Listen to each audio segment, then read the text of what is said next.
Hi there, Mike Hall here. Glad to have you with us on the Big Ten Network. Fun half hour coming your way. We'll get plenty on the Wisconsin Badgers entering their third year with Luke Fickell as their head coach, and a schedule facing them that is brutal. They have 3 playoff teams, plus Illinois, plus Alabama, plus Michigan. More on that coming up in just a little bit. But we start off with more of a big picture look on the league. And for that, we check in on Fox Sports' R.J. Young, who has the latest preseason rankings. Here are the Big Ten schools he has in the top 30. 8 of them in there, 5 in the top 12. It really is wild to think that we're now just 15 days away from the first games of the season. We're in a really good place. I feel like our football team's getting better and better. You know, we're really living by this motto of TNT, today, not tomorrow. So everything we can do today to get better, that's what we're trying to do. How would you describe Bryce's personality and his maturity? Personality, I mean, he's a quiet kid by nature, but when he knows you, he's going to talk, he's going to be around you. He's got an infectious personality, great young man, obviously well documented with family, and Jay and Beverly have done a great job raising him, and just comes to work every day, lunch pail, ready to go, does everything the right way and attacks it the right way. So whoever the starting quarterback is to raise the level of the team. And you said Monday of game week you're announcing? Yeah, that's when media is, Monday of game week. Is it Monday? Set your clocks. Monday game week. When will you let the team know? Probably 4. Don't try to text them or call them or ask them. They're locked in. They're locked in. And with that in mind, we bring in R.J. Young to talk about this list now. And R.J., obviously the first thing that jumps out to me is your 1 and 2 are meeting up the first week of the season. What do you expect from that game? I expect to have either a new number 1 or to be totally right in the choices that I have made. I made Texas number 1. I made Ohio State number 2. One of these has got more to do with Steve Sarkisian and Pete Kwiatkowski and what I know they were able to do last year, and returning both coordinators, obviously head coach calling the plays on offense and on defense. They've just been stout, right, with Anthony Hill, with Colin Simmons, Michael Taft choosing to come back. I think they're going to be pretty good. On the other side, we know what we have in Jeremiah Smith. I call him the guy from Earth 838, which is another dimension for the Fantastic Four and Marvel nerds like myself. But you get my point here. He has been unguardable, and I say that as Texas threw a bracket at him, and they decided, okay, Cardinal Tate's wide open. We'll throw him the football. Can Julian Sayin still do those things? Can C.J. Donaldson add that power rush to their rushing attack? How much further are we going to see Cardinal Tate go? I expect an explosive game, and I also expect that Ohio State will show itself to be the better team, but now they have to do that. Again, these rankings, I say again, for the first time, these rankings are about what we know going into these games. But my gut says Ohio State's playing at home. They're playing against a team they know they can beat. And if Brian Hartline and Matt Patricia can just do what Chip Kelly and Jim Knowles did last year, they ought to come away with a W. The next highest ranked team you have is the Ducks from Oregon. Now, the coaches and the AP polls have them at 7. You have them at 3. Why so high? I have looked at Oregon for the past 5 years, and I've seen a team that wins 10 games. For the last 3 years, past 2 years, they've gone 25-3. I see Will Stein as one of the best offensive minds we just don't talk enough about. He went from inheriting Bo Nix, turned him into a Heisman favorite, and going to get Dylan Gabriel, not Finneman, who plays safety at Oregon, and turn him into a Heisman favorite. I expect he could do the same with a 5-star and Dante Moore. That's one side. Mekhi Hughes is an outstanding rusher. I want to see him do it against bigger teams and better teams. And I mentioned Dylan Finneman because I'm so excited about this safety. I think he is the second best safety in the entire country behind Caleb Downs. But you also look at their schedule. It's a sweetheart. They got to go to Piscataway. That might be the toughest road game they play outside of needing to go to Penn State. They get Indiana coming to them. There's no reason for me to believe that that Oregon will not win 10 games when we're looking up in November and trying to rank these teams. So I'm going to start them there and let them fall. You also write in your article, as you mentioned here now, that the toughest game for Oregon is going to be Penn State. And Penn State is a team that everybody's been talking about the entire offseason. They're ranked higher in the other polls than you have them at number 7. How much of that is based on the history of them winning big games in previous years? Probably 99% of it. If we're talking about the Nittany Lions, I think we're talking about the ones coached by James Franklin, right? Yeah, the ones that are 1-15 against top 5 opponents during his time, and the one that is 0-7 in the last 4 years against one team called Michigan and one team called Ohio State. I, as a guy who professionally ranks college football teams, cannot, in good conscience, rank a college football team as a top 5 team if you are 1-15 against teams with numbers 5, 4, 3, 2, and 1 next to their names. I don't care that you beat up on Southern Methodist. I don't care that you beat up on Boise State.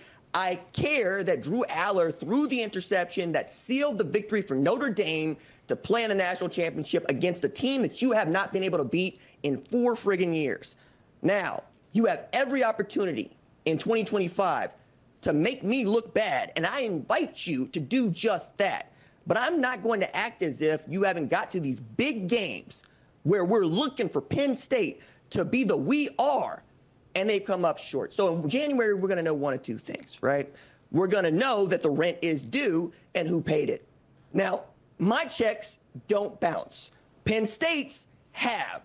Once they got the rent paid. The other 15 times, someone else has had to cover. Were you one of those people who see them make it to the semifinals of the playoff last year and go, yeah, but the teams they played weren't powerhouse traditional teams? It's more like I want to see you win a big game. That's it. I don't think that playing Boise State in the Fiesta Bowl is a big game because of the nature of what Boise State was. We are Ashton Jeanty and parts, right? 2,600 yards on the ground is 2,600 yards on the ground. We can argue till we're blue in the face about what Barry Sanders did in 11 games and what Ashton Jeanty got to do with 2 extra games. We could talk about Southern Methodist needing to have a fist fight with Alabama about where they need to be there and throwing away a win against Clemson that led Clemson to get that bid to the college football playoff because they beat them in the ACC championship. So it's less about the big game that the teams that they're playing and more about, hey, when it's time to go beat somebody your own size, how often does that happen? And for me, it doesn't happen nearly enough. Indiana is a team that surprised everybody last year. You have them at 11. I guess they're not a surprise at this point this season, right? They earned that, right? They earned that with how they comported themselves last year, and they earned that with a head coach who layered his identity onto the program that desperately needed it. I say this often in our sport. Your college football program takes on the identity of its head coach, and this is true across the board. Colorado's identity is Deion Sanders, right? Ryan Day is the one guy that gets to say, I walked into a machine that was already running. My job is not to run it into the ground. But look at Michigan. Jim Harbaugh wanted to run the football, play defense. So does Sharon Moore. Curt Cignetti's identity is I'm a winner. No matter what we're doing, how we're doing it, I'm going to win.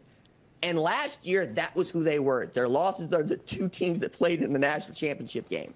And then you look at their schedule, and it's also a sweetheart. They're taking the Alabama, SEC, Georgia approach, and we're not going to play anybody in non-conference because why should we? And then you look at who they do have to play. They got, I think, what could be a pivotal game against Illinois, and there's that one against Oregon. But they like Fernando Mendoza. They like the defense they have returning. They didn't lose anybody in the portal that they claimed that they wanted, and I'm choosing to believe them on this. We will see if they can put this up. I was reluctant to put Indiana in the top 25 even when they were beating people left and right. Now, I'm probably not going to be as reluctant to drop them if they lose it to a team that we don't think is any good. But for now, I'm going to treat them like a college football playoff team.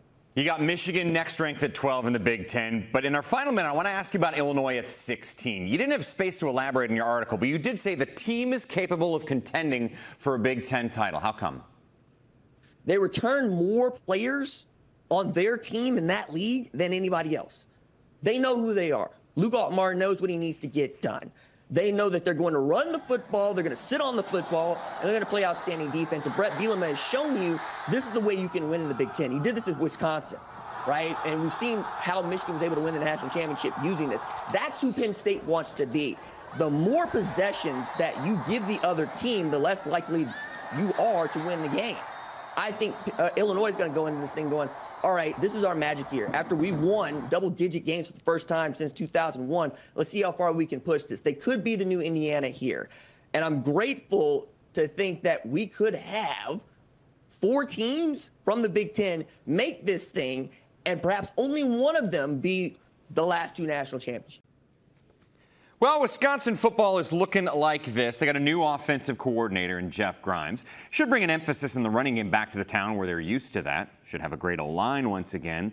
And they added transfers like Billy Edwards, who was Maryland's starting QB last year. How can they get Camp Randall jumping around again? Let's head out to site to a crew that was standing by. Fellas?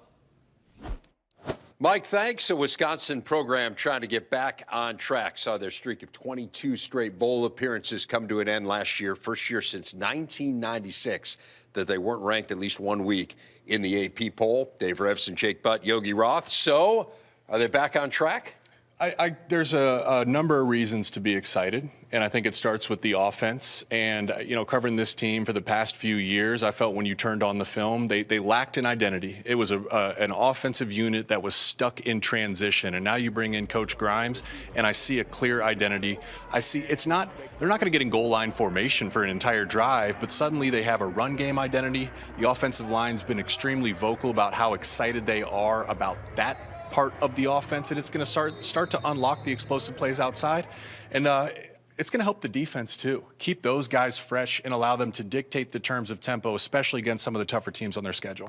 I always feel like when you go to a practice, you want to see, do they play with great energy, great enthusiasm, and what's the focus like? And I thought the focus from the staff, that's the number one thing that jumped out. I mean, they were on every little thing from the moment they ran out to practice, right? They started off and it was a run drill, offensive line, running backs. It was a physical tone that practice was set. And then as practice went on, they finished in a 2-minute drill, and it was still a physical practice. You heard the players on the side. They want to run the football. They all understand the agenda here within this program. It's going to be physical. It's going to start up front. And I felt throughout the entire day, everything that Jeff Grimes has said, what Coach Fickle has said, it resonated throughout the entire roster. You look at this team over the last 2 years under Luke Fickle, they're 11-0 when they run for 150 yards or more. They're 1-13 when they don't. So it doesn't take a genius to say, hey, we need to establish the run game. And it sounds like what you're saying, Yogi, is a lot of what they did is premised on doing just that. Yeah, and I think part of it is definitely scheme. Like, what are you going to lean on? What do you do best? What matters most within the walls of your facility? You can tell, like quarterback, it's at the line of scrimmage, and it's the command. Are we going to get in and out of good run plays? At the receivers, it's stock blocking down the field. It's fly motion. It's different things to make sure they're involved in the run game. The tight ends, they're not just catching balls. They're involved in the run game. But then it opens up everything, right? What did he say his offense was? An NFL offense, meaning to me, everything's going to mirror one another. Think of the NFC West. That's what it's going to feel like in terms of outside, or as he said, wide zone run game. And then it's going to be a play action off of that. We saw that all afternoon today at this practice. I think that is a big part of what they're going to be. And I think that the players are starting to really believe it and own that. And I think that's going to be the critical part, because this team, I think they'll be in games, but they're going to have to steal a possession. You do it by running the football, taking a possession away from the opponent, especially once you get in the middle of the season and how challenging that schedule is. A few years ago, I called the spring game, and I came away describing that offense as speed, tempo, and finesse. And when you describe an NFL system here, suddenly what you're going to have is Wisconsin's not going to snap the ball with a pre-snap schematic disadvantage. There's going to be multiple plays called in the huddle. They're going to use shifts and motions and some tackle overs. They want to give their offense the best chance before the ball's even snapped to succeed. And that's going to unlock some of their players. And I'm really excited to see Billy Edwards within this system, because listening to Coach Grimes and Coach Fickle talk, the first thing that they praise is his intelligence and preparation. So once again, he's not going to snap the ball at a pre-snap schematic disadvantage. Well, we'll see if they can get this offense going. They haven't finished higher than 7th in the Big Ten in scoring offense over the last 5 years. Obviously, that predates Luke Fickle by a few years, but it's been a while since they've had a great offense. They've had really good defenses in recent history. Last year, again, by their standards, was not up to what you would expect from Wisconsin. It's pretty amazing. I mean, they were dead last in the nation in tackles for loss. I mean, dead last. There are a lot of teams in the country. You wouldn't think Wisconsin, but just didn't cause a lot of havoc, didn't force a lot of turnovers. How do you get back to doing that? The biggest takeaway I had on the defensive line was not only the size, but the depth. It's going to feel like a hockey game at times in terms of line changes. You're not going to have to go an entire game with the same 4 or 5 guys rotating on that defensive front. Go turn on the Oregon game. That's what happened at the end of the game. They just kind of ran out of steam. The coaching staff has said that many times throughout this offseason. We just ran out of juice. So they added depth. They added girth, and to me, they added a physicality. Even coming off the edge, some young players looked impressive. So I think as we get into the season, and think of the Maryland game, that's the one I'm circling. How do they navigate that one? Coming off of Alabama, how many players can they play? Because you come off a physical contest, that's usually when you get challenged on the defensive front. I think this team has the competitive depth to be in many more games late than they were a year ago. You mentioned Alabama. It's part of a brutal schedule. They play 4 teams from a year ago that won 10 games or more, and that doesn't even include the Crimson Tide. Even Miami of Ohio in that opener, that was a really competitive team a season ago. So this is a very challenging schedule. Philosophically, how do you handle that? If you're the head coach, if you're the players, when you know we are facing a gauntlet unlike what anyone else in this conference has. Well, the schedule is the schedule. You can't do anything to change it. So philosophically, it's about getting your team to play to their maximum potential. And you want them to play their best game every single Saturday and let the chips fall where they may. And kind of to this point, you talk about Alabama, that's going to be a physical football team. So you think about this time of year, fall camp and spring ball, it's your defense against your offense. Some of these changes that Coach Grimes has implemented up front, that's going to help the defense. You talk about their lack of run defense success. Well, that's big on big and good on good, and that's what we saw at practice today. That's going to allow the defense to play to their potential. That's going to allow the offense to control the tempo in the line of scrimmage, which will give them a chance in some of these tougher games. Yeah, and I think, too, like it's a nuanced conversation around the schedule. I mean, go back to the Alabama game a year ago that was played here. I mean, that's a heck of a first half until trick play, a turnover, an explosive play, and all of a sudden it gets out of hand. I think for this team, that's going to be the challenge of the head coach, Luke Fickell, of the psychology of these games. Number one, it's why you came here. It's why you chose to play. That's what he told all the new faces that showed up here as transfers or freshmen that they think will impact this roster. Almost 20 of them that I think will impact this team. In addition to that, you get these opportunities to go show your stuff to everyone else, including NFL scouts. So you're playing against the best. So I think there's a lot of ways that the head coach will make sure that he messages that. Number one, you just got to play your best every time out. Number two, that's when you have to navigate win, loss, draw, how the games flowed. And that is the art form that is the head coach. There's been a ton of discussion in the preseason where players have mentioned they felt like the culture kind of dropped off last year and that they're just internally wasn't the kind of closeness that they felt like they needed. And you saw it manifest itself kind of when things started to go wrong. They just steamrolled, and they ended up losing their last 5 games. And as I've already mentioned, missing out on a bowl game. How do you fix that? How do you get it back to where it needs to be? Well, I believe this, and I have for a long time. Teams either hope things go well or they know things will go well. And that is a bridge, and that is a fine line. Right now, to me, when players are talking that way, they're hoping things go well. And then there becomes a point. Maybe it's in camp, maybe it's after a game, but there comes a point where you just know who you are. And that, to me, is the difference. That is the true difference. The best teams, when things are challenged, when you're down 3 scores at half, you know, hey, I know who we are. I know we will come back. These teams probably living in that hope world. And that is the responsibility. And that's why I think you see those coaches. Every drill, nobody took a drill off. Every moment, every phrase. And it wasn't go, go, go. It was go where. It was tremendous specificity in terms of the coaching. So I think that's the part of it. It's that getting over hoping things will work our way to, no, I know they will no matter what happens. I think confidence comes from knowing who you are. To your point there, Yogi, and what Coach Fickell said talking to you, Dave, is he felt like the offense position groups, they were segmented. They were independent of one another. There wasn't a unification there. And I look at practice and I say the offensive line is excited and they're vocal about this run scheme. And then I talk to Vinny Anthony. He says he can't wait to dig out a safety and block because he understands that's going to help him in play action. Billy Edwards has been praised for his leadership. I look at the competition between the O-line and the D-line today. D-line wins a drill. They throw some punches. Offensive line comes right back. I see progress in the culture, in the identity of this team. Now we get to see it manifest come Saturdays this fall. The talk is good. The vibe is good. We won't even have to wait for a Saturday for the first week of Thursday night against Miami of Ohio right here on the Big Ten Network, Mike. Spartans had a tough first year for head coach Jonathan Smith. 5-7 record last fall, but they returned their head coach, offensive coordinator, and defensive coordinator, which is fairly rare these days. Here's Smith on the latest with his team. Overall, if you looked at it, defensive probably had an upper hand, just the way they started and finished. But there was some quality pushback and play from the offense. You're looking for that, like clean play. Procedurally, early in the scrimmage, not great offensively. That got way better. It's going to go against next couple of days in full pads because we need to improve. There's some competition.